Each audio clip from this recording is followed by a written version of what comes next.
Un certain matin d'avril, alors que les pétales de fleurs dansent dans l'air, ma vie a changé radicalement. Je m'appelle Jane Hansen. Ce jour-là, je fêtais mon 20e anniversaire. Cette journée aurait dû être pleine de célébrations vibrantes. Cependant, ma matinée a commencé par les cris de ma fille, Emma. Emma, âgée d'1 an à peine, s'était réveillée dans le lit voisin du mien et avait envie de lait. Je me suis dépêchée de me lever et de la prendre dans mes bras. La chaleur de son petit corps me donne toujours la force de vivre. Et la sensation de sa peau douce, le doux parfum caractéristique des bébés. Tout cela était la raison de mon existence. Bonjour, Emma, ai-je embrassé doucement sa tête. Ses cheveux noirs et doux étaient comme les miens. Cependant, ses doux yeux bruns étaient sans aucun doute hérités de son père. Ses yeux me font parfois mal au cœur. Mais le sourire innocent d'Emma rend cette douleur précieuse. J'ai essayé d'arrêter de penser au père d'Emma. Ce souvenir me serre toujours la poitrine. Dès qu'il a appris ma grossesse, il a disparu. Il a changé ses coordonnées et supprimé ses comptes sur les réseaux sociaux. C'était comme s'il voulait effacer toute son existence. Je me souviens du dernier jour où je l'ai vu, de son expression alors que nous étions assis l'un en face de l'autre dans un café. La couleur de son visage s'est vidée lorsque je lui ai annoncé que j'étais enceinte. Et le silence apparemment éternel après qu'il a dit qu'il avait besoin de temps et qu'il est parti. À l'époque, j'avais 18 ans, j'étais lycéenne et je m'apprêtais à entrer à l'université. Pleine de rêves et d'espoir pour l'avenir, le monde semblait rempli de possibilités. Je m'apprêtais à étudier la littérature et rêvais de devenir écrivain. Le week-end, j'allais au cinéma avec des amis, en semaine, je me plongeais dans les livres à la bibliothèque. J'étais une lycéenne ordinaire. Lorsque j'ai découvert que j'étais enceinte, mes parents ont réagi comme prévu. Ou peut-être même plus intense que je ne le pensais. Honteuse. Les mots de ma mère résonnent encore à mes oreilles. Tu as terni la réputation de notre famille. Je me souviens de l'atmosphère pesante qui régnait dans le salon à la tombée de la nuit ce jour-là. Les soupirs profonds de mon père et la voix tremblante de ma mère. Ma mère répétait les mêmes mots en pleurant, comme si elle essayait de se convaincre. Comment cela a-t-il pu arriver? Sa voix était aussi froide que la brise d'une nuit d'automne. En revanche, ma sœur Alyssa était différente. Elle avait 16 ans à l'époque. Brillante et vive. Elle était la préférée de mes parents. Capitaine de l'équipe de Pom-Pom Girls et excellente élève, elle était la fille que mes parents avaient toujours voulu. Elle n'a pas dit grand-chose sur ma grossesse. Elle se contentait de me regarder de temps en temps avec des yeux compatissants. Dans son regard, il y avait un mélange de pitié et de soulagement, comme pour dire « Je suis différente ». Pendant les 2 années qui ont suivi la naissance d'Emma, j'ai été désespérée. Je suivais des cours à l'université pendant la journée et je travaillais dans un magasin la nuit. J'ai réduit mon temps de sommeil pour étudier et j'ai réussi, tant bien que mal, à obtenir un diplôme de puéricultrice. Pendant ce temps, ma mère s'occupait principalement d'Emma. Lorsque je rentrais de mon travail de nuit, ma mère tenait Emma dans ses bras, l'air épuisé.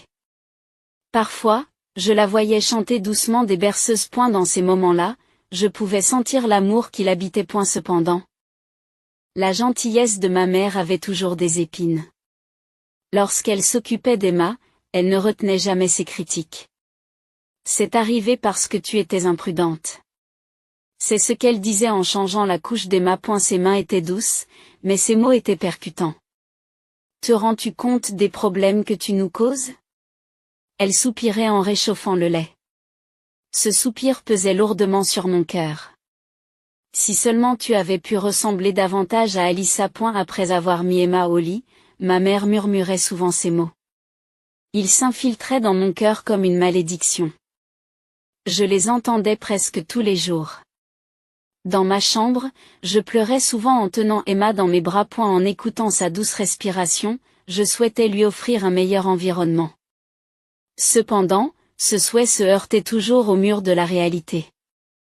L'indépendance économique n'était encore qu'un rêve lointain. Un matin, après avoir fini de donner son lait à Emma, j'ai entendu la voix de ma mère à l'étage inférieur. Jane, c'est l'heure du petit déjeuner. Il y avait une tension inhabituelle dans sa voix. Un son étrange mêlé d'anticipation et d'anxiété. J'ai porté Emma en bas. Dans le salon, mes parents m'attendaient avec un air grave. Il n'y avait pas de petit déjeuner sur la table. À la place, quelques documents étaient posés. Asseyez-vous. La voix de mon père était anormalement basse. Je m'exécutais et m'installais sur le canapé, Emma sur les genoux. Sentant peut-être l'atmosphère tendue, elle était plus silencieuse que d'habitude. Jane, il faut qu'on parle. Ma mère commença, ses mains tremblant légèrement. C'est à propos d'Alyssa. À ce moment-là, mon cœur a fait un bond. Les pleurs provenant de la chambre d'Alyssa la nuit dernière. Les voix excitées de mes parents qui ont duré toute la nuit. Les bruits de pas dans le couloir m'ont fait réfléchir. Il s'était passé quelque chose d'important. Qu'un a semblé ralentir alors que j'attendais les prochains mots de ma mère. Alyssa est enceinte. Je me suis étouffée. Ma sœur n'avait que 18 ans et elle était tombée enceinte au même âge que moi. Cette coïncidence ressemblait à un cruel coup du sort. Qui est le père? Ma question a failli être murmurée. L'air déjà lourd de la pièce semble s'épaissir. C'est Chris. Le fils du président de la société immobilière. La voix de ma mère avait une pointe de fierté. Ce changement de ton a provoqué une vive douleur dans mon cœur. Chris Baker est le fils unique d'une famille riche bien connue dans la région. L'entreprise immobilière de son père était l'une des plus prospères de la région. J'avais entendu dire qu'Alyssa avait commencé à sortir avec lui au lycée.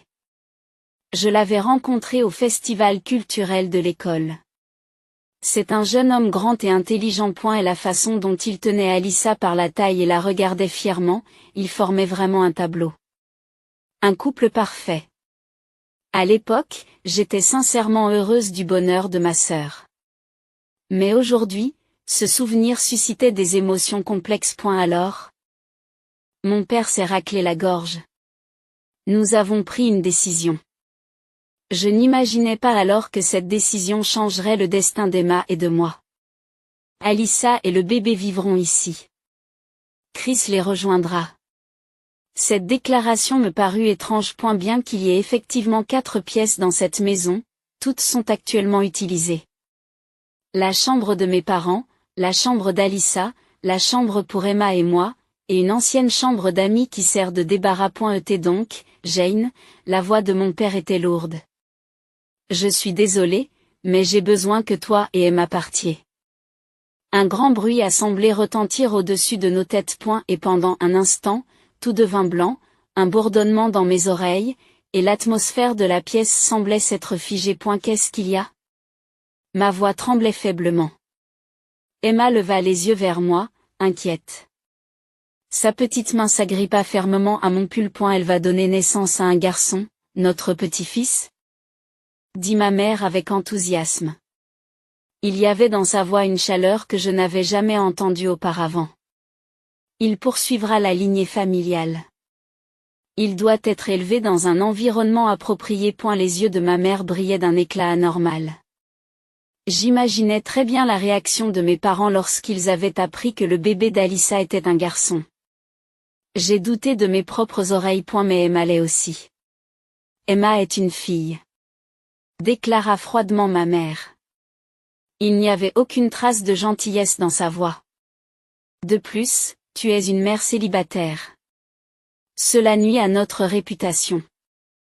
À ce moment-là, tout est devenu clair. Pour mes parents, Emma et moi avions toujours été une honte. En revanche, la grossesse d'Alyssa était une bénédiction, car le père venait d'une famille aisée et l'enfant à naître était un garçon. Emma a toussé doucement. Ce bruit me ramena à la réalité. Je devais protéger cet enfant. Je devais assurer son avenir. Quand devons-nous partir? Ma voix était étonnamment calme. Aujourd'hui. Mon père a répondu. Chris emménage demain. J'avais l'impression de vivre un cauchemar. Pourtant, c'était la réalité. Je m'y suis levée et j'ai embrassé Emma. Je me suis levée et j'ai pris Emma dans mes bras. Elle, inconsciente de la situation, souriait innocemment. Ce sourire a failli déchirer mon cœur en morceaux.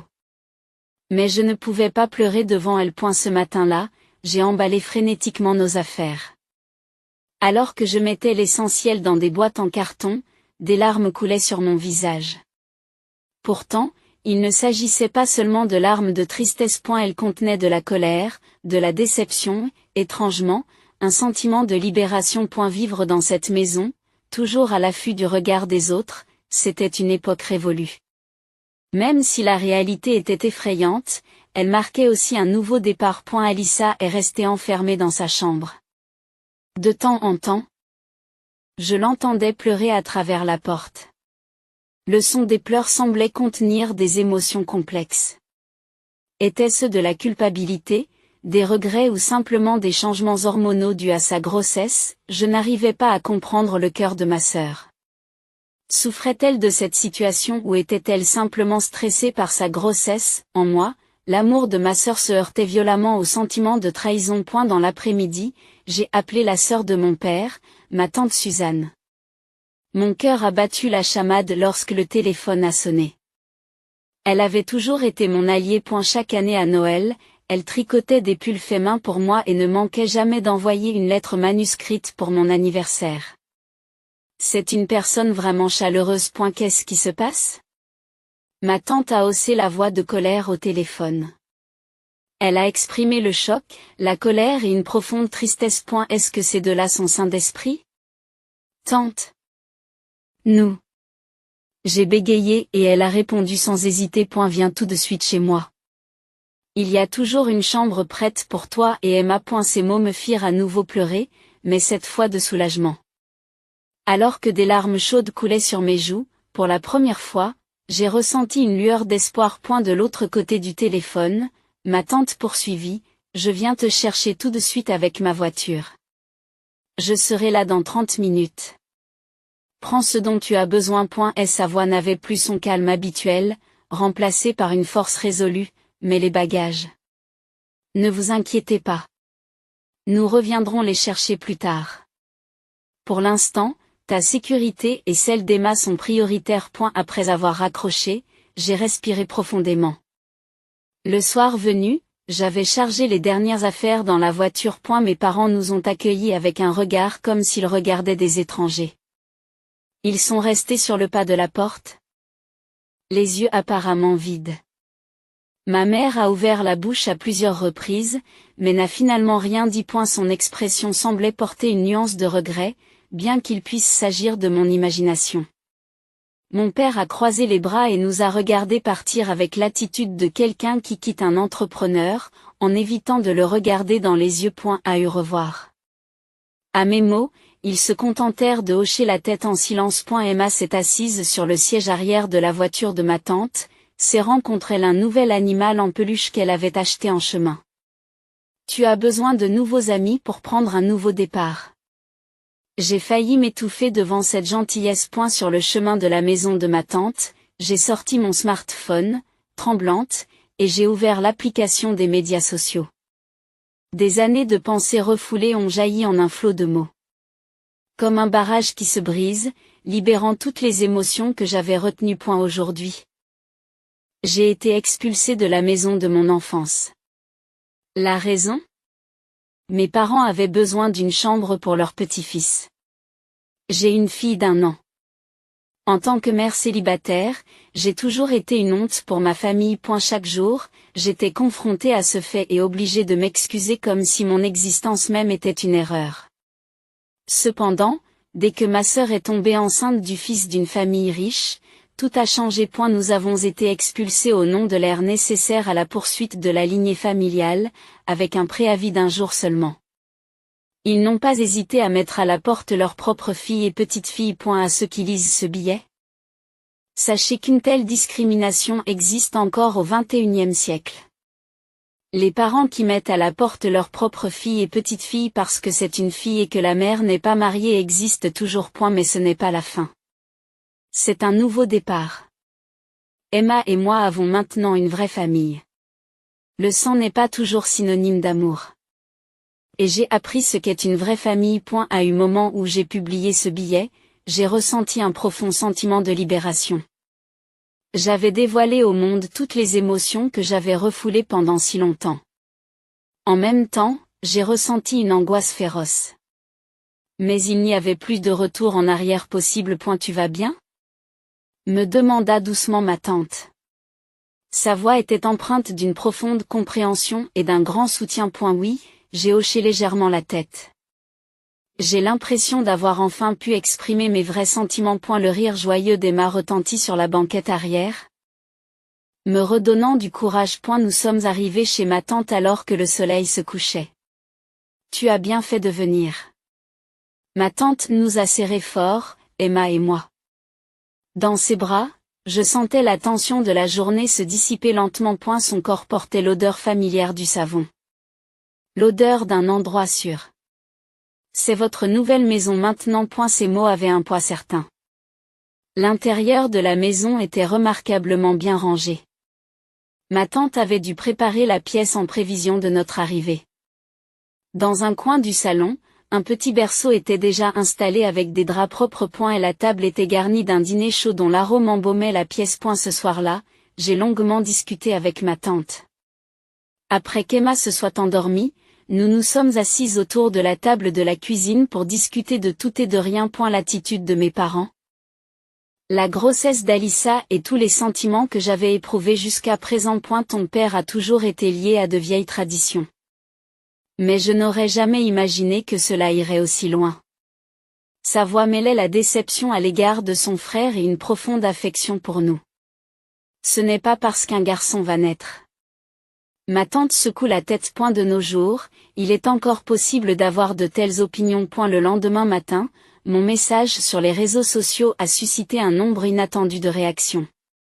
Des notifications ont inondé l'écran de mon smartphone, des milliers de partages. Des dizaines de milliers de commentaires empathiques, des mots d'encouragement de la part d'inconnus et des confessions de personnes ayant vécu des expériences similaires. Ai-je vraiment fait ce qu'il fallait? J'ai exprimé mon inquiétude en préparant le petit déjeuner. C'est devenu si important. Tu as fait ce qu'il fallait, me dit fermement ma tante. Rien ne change si personne ne parle. Cet après-midi-là, mon grand-père a appelé. Jane, est-ce vraiment vrai? Sa voix tremblait de colère. Le calme habituel avait disparu, remplacé par une émotion intense. Oui, répondis-je calmement. Tout est vrai. Je vois. Après un long silence, mon grand-père prit la parole d'une voix lourde. Demain, ta grand-mère et moi viendrons. Écoutons tout. Le lendemain, mes grands-parents se rendirent chez ma tante. Dès qu'il entra, mon grand-père se dirigea directement vers Emma. D'abord méfiante, elle se réchauffa rapidement lorsqu'il lui sourit gentiment. Notre fortune a entretenu cette maison. Dit-il en tenant Emma sur ses genoux, sa voix était empreinte d'un profond remords. Et pourtant, ils chassent leurs propres filles et petites-filles. Mes grands-parents étaient riches. La maison dans laquelle vivaient mes parents avait été achetée avec l'aide de mon grand-père, ce que j'ignorais jusqu'alors. La grande maison, le jardin bien entretenu, tout cela a été financé par mon grand-père. C'est peut-être notre silence qui est en cause, dit ma grand-mère à voix basse, les larmes aux yeux. Nous les avons trop gâtés, s'ils ne t'acceptent pas, dit fermement mon grand-père, Emma s'assoupissant sur ses genoux avec sa nouvelle peluche. Tout l'héritage ira à toi et à Suzanne. Ces mots ont transformé la situation. Sa voix portait une décision résolue. Et elle ne s'agissait pas d'une simple menace, mais d'une déclaration d'intention claire. Papa, s'étouffe ma tante. Suzanne, je te fais confiance pour l'utiliser correctement. Mon grand-père a continué. Pour Jane et Emma. Ma grand-mère a acquiescé en silence. Il est difficile pour nous de prendre une telle décision, dit mon grand-père en caressant doucement les cheveux d'Emma. Mais parfois, des décisions difficiles sont nécessaires. À partir de cette nuit-là, les appels de mes parents ont été incessants. Au début, je les ai ignorés, mais peu à peu, ils sont devenus plus fréquents. Jane, parlons-en. La voix de ma mère était plus affolée que je ne l'avais jamais entendue auparavant. Il y a eu un malentendu. Nous sommes de la même famille après tout. Il y avait un désespoir évident dans sa voix. Ils ont dû se rendre compte que la décision de mon grand-père aurait un impact direct sur leur mode de vie. Vous voulez juste l'héritage, n'est-ce pas? Ai-je dit, et le silence s'est installé à l'autre bout du fil. Ce silence confirmait que mes paroles avaient bien touché leurs véritables intentions. Je pouvais entendre la respiration de ma mère s'accélérer au téléphone. Pourquoi dis-tu cela? Sa voix tremblait. Parce que c'est vrai, n'est-ce pas? Ma voix est restée étonnamment calme. Quand tu nous as jetés dehors, Emma et moi, tu ne semblais pas avoir de scrupules. J'ai aussi reçu un message d'Alyssa. Un long texte de ma sœur est apparu sur l'écran. Jane, je suis désolée. Je ne savais rien. Nos parents m'ont dit que tu voulais partir seule. Le smartphone que je tenais dans ma main tremblait légèrement. Peut-être qu'une partie des paroles d'Alyssa était vraie. Peut-être que nos parents ne lui avaient pas dit la vérité. Mais cela n'excusait pas son indifférence. J'ai pris une grande inspiration et j'ai lentement tapé une réponse. Ton fils n'est pas à blâmer, mais Emma et moi non plus. Alyssa n'a plus répondu. Soudain, Emma a sauté sur mes genoux. Sa petite main a touché ma joue. Sa chaleur m'a ramené à la réalité. Une semaine plus tard, la situation a pris une tournure inattendue.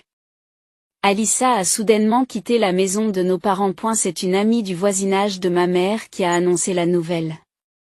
Tôt le matin, une grosse voiture s'est garée devant la maison et les affaires d'Alyssa ont été chargées à l'intérieur. Nos parents ont essayé de l'arrêter, mais ils ont été impuissants car le père de Chris était là pour l'aider. J'ai décidé de vivre avec Chris. Alyssa m'a appelé cet après-midi. Sa voix était d'une clarté que je n'avais pas entendue depuis longtemps. Ce que nos parents font est mal. Je ne veux pas en faire partie. Ces mots ont éveillé en moi des sentiments complexes. Sa décision était louable et nécessitait certainement du courage. Mais pourquoi ne s'en était-elle pas rendue compte plus tôt? Pourquoi n'avait-elle pas pris la parole alors qu'Emma et moi étions en train d'être chassés, Alyssa? Ma voix se fendit un peu. Pourquoi maintenant, Jane? J'ai beaucoup réfléchi. Depuis ce jour, j'ai eu des nuits blanches. Alyssa s'est mise à sangloter au téléphone. Les parents de Chris nous ont acceptés. Elle poursuit. Ils ne se soucient pas de savoir si c'est un garçon ou une fille. C'est comme ça que ça doit se passer. Un mois plus tard, comme promis, mes grands-parents ont officiellement révisé leur testament. L'héritage de mes parents a été supprimé et les droits ont été transférés à ma tante Suzanne et à moi. J'ai appris cette nouvelle par un appel furieux de mon père. Que as-tu fait? Sa voix a traversé le téléphone. As-tu l'intention de trahir ta famille, trahir la famille? Répondis-je calmement, mais fermement. Qui nous a chassés, Emma et moi?